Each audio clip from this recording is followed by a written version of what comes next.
Si abre su Biblia en el capítulo 7 de San Mateo, del Evangelio de Mateo, hoy vamos a ver un tema maravilloso. Usted ha escuchado esa frase que dice, no juzguéis para que no seáis juzgados. ¿Se la han dicho alguna vez como cristiano? Tú no puedes juzgar porque el mismo Señor Jesucristo dijo, no juzgues para que no seas juzgado. ¿No es verdad? O ha escuchado esa que dice, no hagas lo que tú no quieres que otros no te hagan.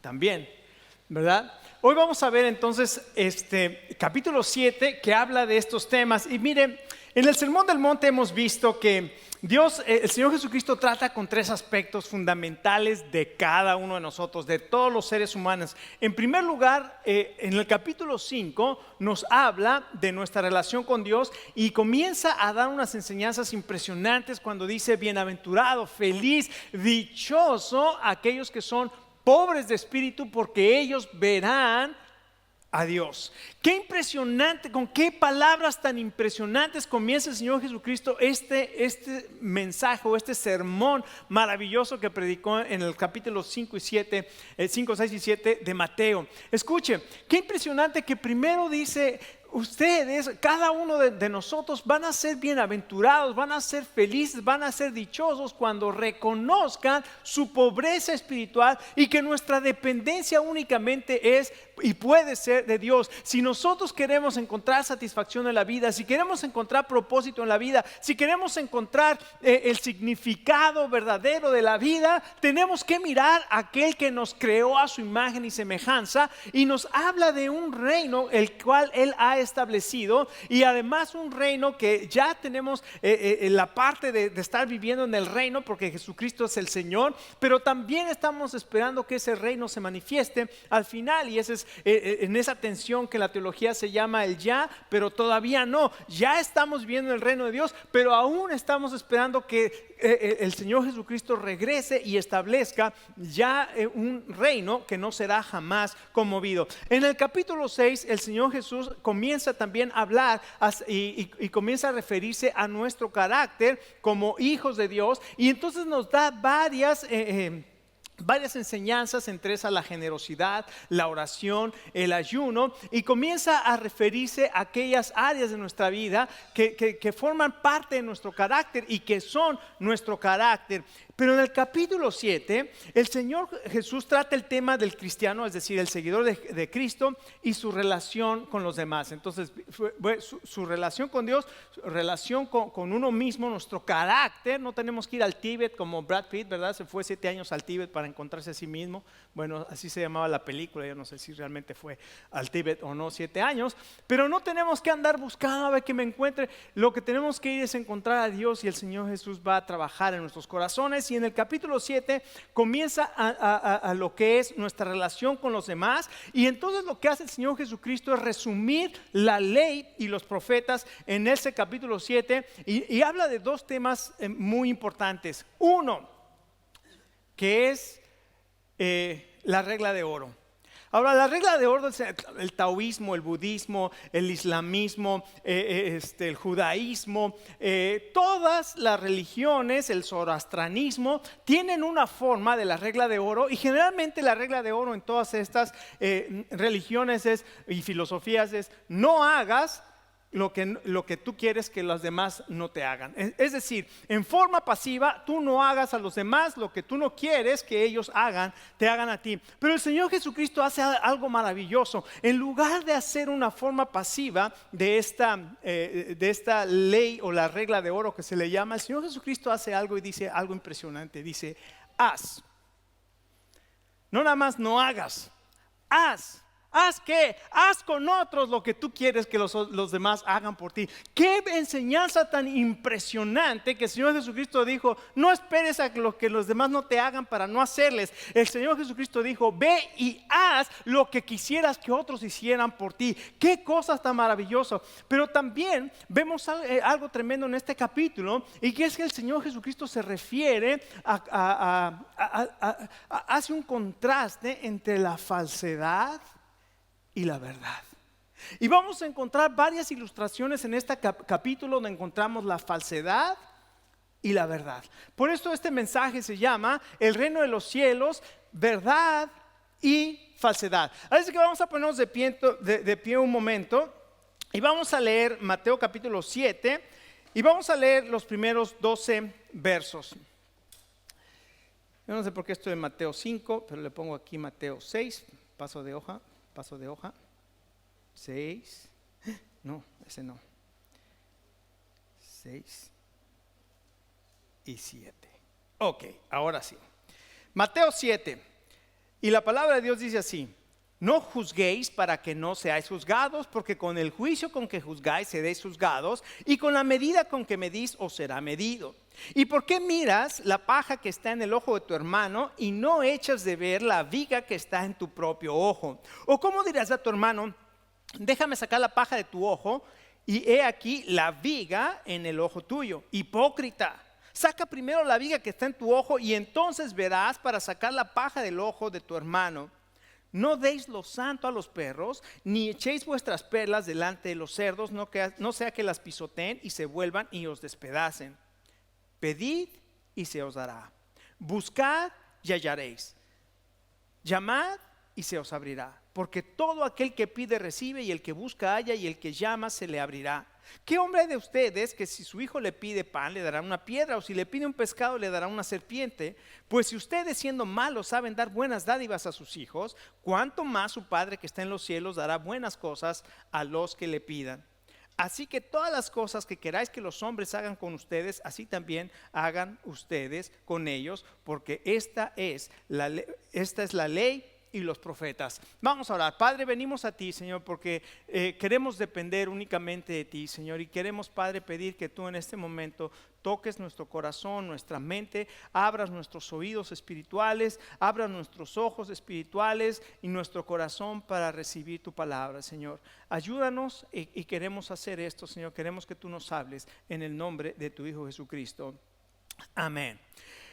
Tome asiento. Entonces, en este pasaje vamos a ver tres aspectos de las enseñanzas del Señor Jesucristo, donde contrasta la verdad y la falsedad. Y primero nos habla de juzgar a los demás. En segundo lugar nos habla del peligro del engaño. Y en tercer lugar nos habla de poner el fundamento para nuestra vida. Ahora, la palabra de Dios es nuestra única regla de fe y conducta. En la Biblia vamos a encontrar todos los principios y las normas por las cuales todos nosotros debemos regir nuestra vida. Pero cuando algo sucede, ¿qué se debe hacer en determinada circunstancia? Bueno, tenemos que venir a la Biblia y preguntar qué es lo que la Biblia dice. Tenemos que buscar el consejo de Dios, sobre todo cuando vamos a tomar decisiones que van a impactar el resto de nuestra vida. ¿Con quién me voy a casar? Por ejemplo, ¿qué voy a estudiar? ¿A qué me voy a dedicar? Es otra. ¿Dónde voy a vivir? ¿A qué iglesia voy a ir? Todas estas cosas necesitamos venir a la palabra de Dios, preguntarle al Señor: Señor, ¿estoy haciendo lo correcto? ¿Estoy viviendo de la manera adecuada? Venir a la palabra de Dios, porque la palabra de Dios es nuestra única regla, y el Señor es el que pone los estándares morales que deben aplicar a nuestra vida. ¿Por qué? Porque nosotros estamos viviendo en una sociedad que ya no se mide por la verdad. O sea, ¿a qué me refiero que ya no se mide por la verdad? Me refiero a que las personas ahora son su propia verdad. ¿No es así? Para mí esto es verdad y tú no tienes derecho a juzgarme. Y la Biblia dice, y el Señor Jesucristo dijo: no juzguéis para que no seáis juzgados. Tú no tienes derecho a juzgarme y yo puedo vivir de esta manera. Déjame decirte una cosa: no es precisamente lo que el Señor está diciendo, y no es la manera de interpretar lo que el Señor Jesucristo está diciendo, porque entonces ¿para qué nos dejó la Biblia si cada uno vamos a tener nuestra propia norma de fe y conducta? Sino Él ha establecido la única norma de fe y conducta, está claramente establecida en la palabra de Dios y debemos regirnos por ella. Pero ¿sabe cuál es la tragedia una de las tragedias más grandes que está afectando a nuestra iglesia? No estoy hablando de Nuevo Horizonte, sino a la iglesia cristiana en general. Escuche, George Barna, que es un investigador que se dedica a hacer investigaciones en las iglesias, investigó acerca de dónde toman los cristianos en las iglesias sus convicciones para la vida. ¿Ok? Y se encontró con que para el 55% de la iglesia, de los nacidos de nuevo, la Biblia es la regla de fe y conducta. Es decir, la mitad de la iglesia, un poquito más de la iglesia, busca en la Biblia lo que la Biblia dice para seguir lo que la Biblia dice. Pero el 45% de la iglesia tiene otras fuentes de información para la toma de decisiones, para sus creencias. ¿Como quién? Como Oprah Winfrey, o como se apellide. O lo que dijo el doctor fulano de tal, el doctor Phil, la revista no sé qué, y todo. Entonces cada uno de nosotros, en lugar de venir a lo que la palabra de Dios dice, vamos a otras fuentes para creerle, y lo que dicen ellos es lo que nosotros comenzamos a creer, y ese es un grave problema. Así es que cuando nosotros hablamos, por ejemplo, de que tú no me puedes juzgar, me tienes que aceptar como soy, y eso se llama tolerancia. Escucha, el Señor Jesucristo no está diciendo que tenemos que ser intolerantes, obviamente, pero tampoco podemos tolerar lo que la palabra de Dios no tolera y condena. Entonces tenemos que acordar nuestro pensamiento, y esto se llama cosmovisión, la manera de ver el mundo a través de la palabra de Dios. Yo se los ilustré creo que hace algunas semanas con ponerte unos lentes, y decía, si me quito los lentes, ¿se acuerda que dije, si me quito los lentes me veo bien? Pero no veo nada, o veo más o menos.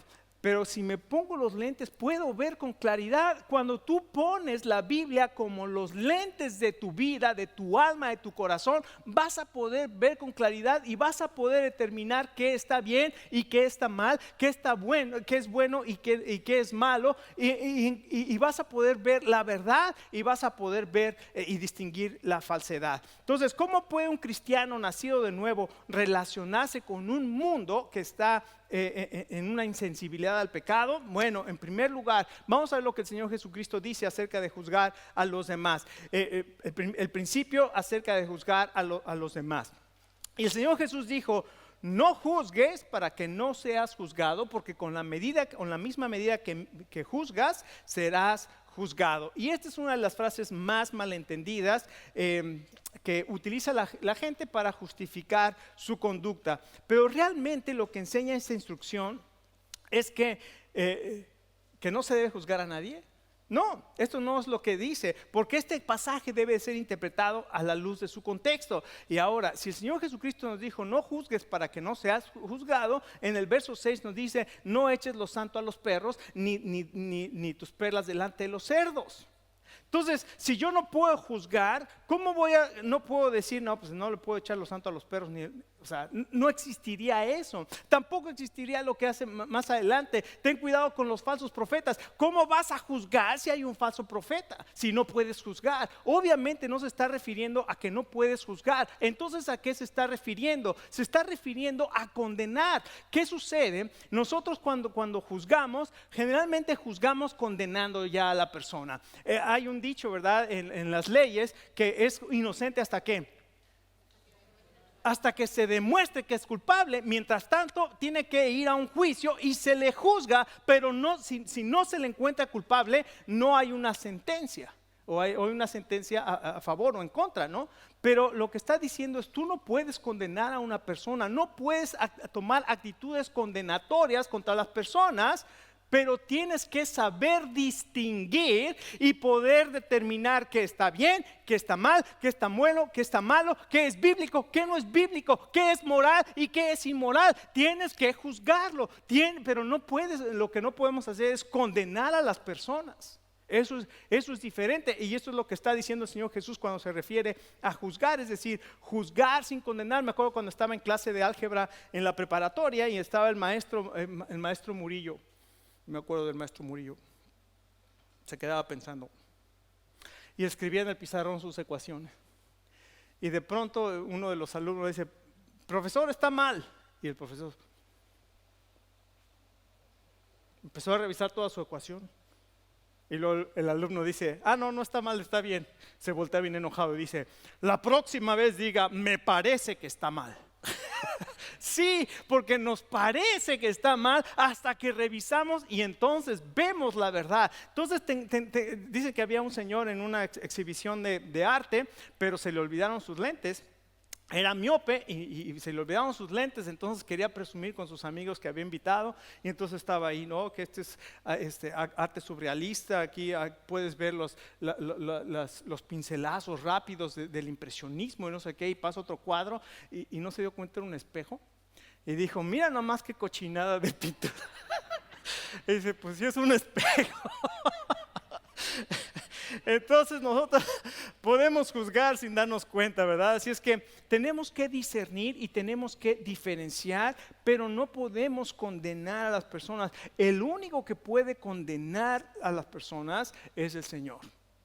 Y nosotros no vamos a condenar. Y hasta eso ha establecido un día donde va a ser juicio y en donde va a venir la condenación. Mientras tanto, la gracia y la misericordia de Dios está operando en nuestro mundo. Y si no, nosotros hubiéramos sido ya los primeros en que un rayo nos parta.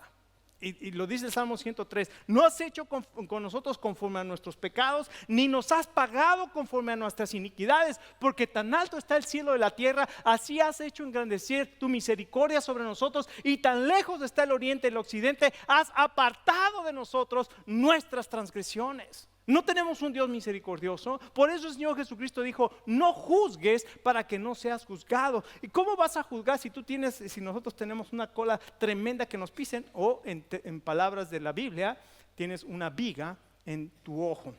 Así es que no solamente eso, tenemos que discernir con dirección. El Señor entonces revela la hipocresía de una persona que se cree superior. ¿Qué beneficio nos hace o nos da que juzguemos a una persona? ¿Sabe cuál es el beneficio que nosotros creemos? La veo y dice, ay, mira nomás qué gorda se puso. Pues, porque ella no te queda la talla 14, entonces tienes que encontrar a alguien que sea 16 para que digas, me siento bien, ¿no? Entonces nosotros buscamos a alguien que esté peor que nosotros para sentirnos mejor que los demás, y ese es el único beneficio que nosotros queremos. Pero recuerda el Señor Jesucristo cuando le trajeron a la mujer sorprendida en adulterio, la ley dice que tenemos que apedrearla, ¿tú qué dices? Y el Señor Jesús se sentó y empezó a escribir en la tierra, y a lo mejor escribió dos que tres mandamientos, ¿verdad?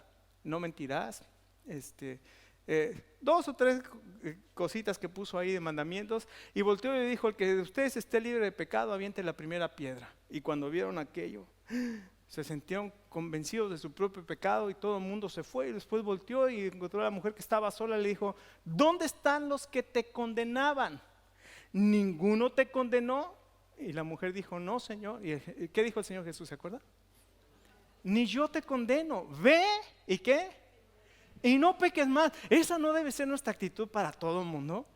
Tener misericordia y guiarlos al Señor Jesucristo, que Él es el que transforma corazones. O no se acuerda cuando usted era bien borracho, a lo mejor, hablo de mí, ¿no? O contaba chistes groseros, ¿no? O tenía malos pensamientos, a lo mejor sigue luchando contra ellos, ¿no? Pero no se acuerda todo cómo Dios está transformando sus corazones. No debemos de ser nosotros también misericordiosos. Y no solamente eso, tenemos que aplicar la regla de oro. ¿Cómo aplicamos la regla de oro? Bueno, la palabra de Dios dice, trata a los demás, haz con ellos como tú quieras que ellos hagan contigo. Entonces tenemos que ser activos en buscar hacer lo que quisiéramos que otros hicieran por nosotros. Y mire, cuando empezamos yo nada más pienso eso y digo, wow, qué impresionante. O sea, ¿cómo quisiera que alguien lavara mi coche? Entonces, ¿qué dice? Bueno, ve y lava el carro de alguien, ¿no? Entonces, bueno, vamos a buscar a alguien que necesite que le lave su coche. Entonces, busca hacer algo que tú también quieres que los demás. ¿Qué diferente sería el mundo si nosotros hacemos lo que el Señor Jesucristo nos ha enseñado? En segundo lugar, nos habla del peligro del engaño. Y mire cómo dice el verso 13. Escuche, qué interesante lo que dice. Entren por la puerta estrecha. Y mire lo que habla aquí. habla de una puerta estrecha y una puerta amplia. Después habla de que en la iglesia hay ovejas y hay lobos. También habla de que hay árboles que dan buenos frutos y árboles que dan mal fruto. Y también habla de que hay caminos que al hombre le parecen derechos, o una puerta estrecha y un camino amplio. Y todo esto, ¿qué cree? Está dentro de la iglesia. Todo esto está dentro de la iglesia, y dentro de la iglesia hay todas estas cosas. Tenemos la puerta estrecha y la puerta amplia. Hay algunos hermanos que son bien estrechos, ¿verdad? Y que son muy, pero hay algunos hermanos que son bien ligeros y bien, y recuerde, ¿qué tenemos que hacer? Nuestra guía, ¿cuál es? La Biblia. ¿Por qué? Porque digamos que aquí voy a hacer un ejemplo que espero que no ofenda a nadie, pero hace algunas semanas, y digo, yo no estoy criticando, a mí me gusta, quiero que sepan, eres inmensamente amor profundo e infinito. ¿Se acuerdan de esa alabanza? ¿Qué ritmo tiene? ¿Qué ritmo tiene? Reggaetón, ¿verdad? Bueno, hay gente que se ofende porque tiene ritmo de reggaetón. Y no estoy criticando ni estoy diferenciando, no estoy juzgando, estoy diferenciando. ¿Qué pasa? Ya hasta se me fue lo que iba a decir. ¿Qué pasa? Entonces, si diferenciamos y entonces decimos, ay, me voy de esa iglesia porque esa iglesia es muy mundana. Somos mundanos porque, ¿cuál debe ser nuestra regla de fe y conducta? A ver, ¿y la Biblia dice que está mal tocar música, ritmo de reggaetón? ¿No? ¿Se espantará Dios si le toco reggaetón? ¿Se pone nervioso? Porque ¿qué es lo que Dios ve? ¿Y nosotros qué vemos? Lo exterior. Entonces tenemos que ser muy cuidadosos, que no es mi preferencia, que yo no estoy poniendo a Dios como a Dios le gusta lo que a mí me gusta. Y solamente vamos a cantar himnos ingleses en la iglesia de Cuba. El canto que pasé, que está en el video, es un canto internacional, pero cuando tocaron los cantos locales, hubieran visto el ritmazo que tenían. Tremendo, o sea, y ahí estaba la cosa y son bautistas, hermanos, o sea, no son... Ahora, ¿tenemos que imponer nuestras convicciones a los demás? No, pero nos tenemos que regir por la palabra de Dios. Entonces, si hay cosas que la palabra de Dios claramente dice y establece, nosotros podemos confiar y decir, esto es lo que Dios dice. O nos da principios, en los principios entonces también podemos aplicarlos. Entonces, aquí nos dice, hay dos caminos, hay una puerta ancha y una puerta estrecha. Ahora, les digo una vez más, podemos nosotros hacer la puerta tan estrecha y volvernos más fariseos que nada, o podemos hacerla tan amplia y tan liberal que la verdad no hay diferencia de nada. Entonces tenemos que venir a la palabra de Dios para vivir de acuerdo a la palabra de Dios. Entonces, en segundo lugar, habla de los profetas. En el verso 15 dice, ten cuidado de los falsos profetas que están vestidos con lobos rapaces. O sea, están vestidos de ovejas, pero son lobos rapaces. Entonces nos dice que dentro de la iglesia hay ovejas, pero hay lobos rapaces.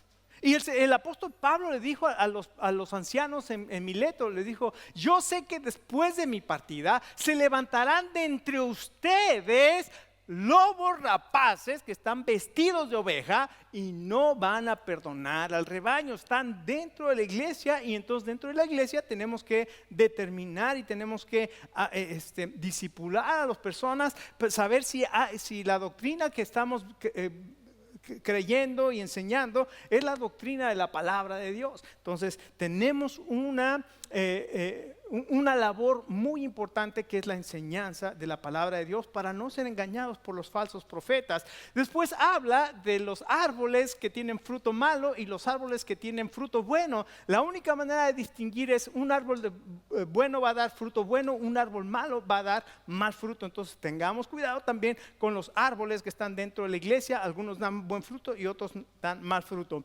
Pero después yo creo que el versículo más terrible que para mí hay en la Biblia es Mateo 7:21, porque aquí nos habla de personas que son falsos cristianos.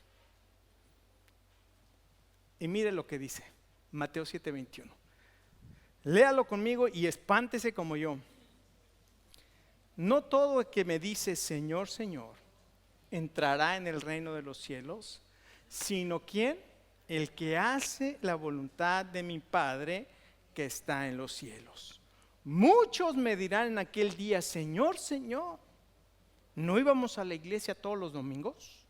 ¿No echábamos nuestras ofrendas? Hasta nos poníamos en el online giving.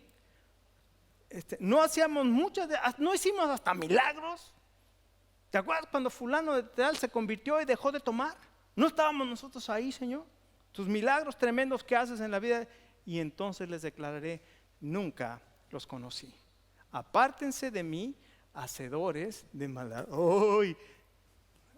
Es un versículo para que no te deje dormir en la noche. Ahora, ese es el propósito del Señor Jesús, de que no puedas dormir en la noche pensando, ay, me voy, quién sabe dónde me voy a ir. O sea, a lo mejor sí. No, no es cierto. No creo que sea ese. ¿Por qué? Porque primera de Juan 5:13 nos da una seguridad impresionante.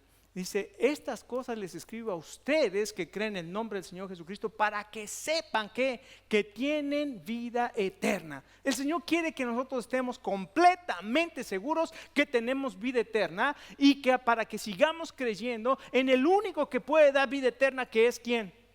Jesucristo, el Hijo de Dios. Lo dice 1 Juan 5:13, lo puede buscar. Pero entonces, ¿para qué aparece este verso aquí? Para que nosotros podamos venir delante de Dios y decir, Señor, ¿realmente he hecho una profesión de fe real?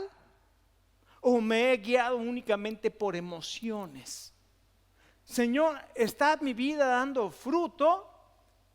¿O no hay en mí un anhelo, un deseo de conocerte cada día más y seguir creciendo y, Señor, utilizar mi vida para la gloria de tu nombre?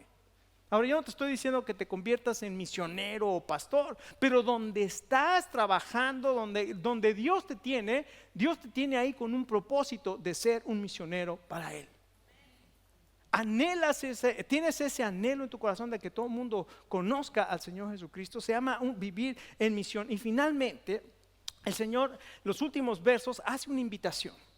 Y después de predicar todo un sermón maravilloso desde el capítulo 5 hasta el capítulo 7, ahora va a ser una invitación a todas las personas que lo estaban escuchando y habla de dos fundamentos. Y dice, todo aquel que escucha estas palabras y las hace, por fuera, dice, y las hace, le voy a comparar a un hombre prudente que edificó su casa, ¿dónde? En la roca. Ahora dice, van a venir la lluvia y va a soplar los vientos y van a descender los ríos y van a pegar con ímpetu sobre la casa, pero va a permanecer. ¿Por qué? Porque está cimentada sobre la roca. Pero todo aquel que escucha este mensaje y le entra por aquí y le sale por acá y no me oye y no me escucha, todo aquel que y no lo hace, le voy a comparar a un hombre insensato que construyó su casa sobre la arena. Y vino la lluvia y sopló el viento y vino el río y pegó con ímpetu sobre aquella casa y cayó y fue grande su ruina. Ahora escuchen. Tú ves dos casas, en lo exterior se ven igual. La diferencia es el fundamento. Y eso es lo que Dios quiere que cada uno de nosotros el día de hoy sepamos dónde está nuestro fundamento. Está en la palabra de Dios, está en la roca que es Cristo, está en el fundamento puesto por los apóstoles que dice el libro de Efesios, cuya principal piedra es Jesucristo. ¿O dónde estamos poniendo el fundamento para nuestra vida? Y la invitación que hace el Señor Jesucristo a toda esta gente es, dice, ¿qué vas a hacer ahora? ¿Vas a poner mi palabra por práctica para que tu vida esté cimentada en la roca, o vas a poner tu vida cimentada en tus creencias, en tu sabiduría, en tus grados académicos, en tu posición económica, en tus conocidos que tienes? ¿En dónde estás poniendo el fundamento de tu vida?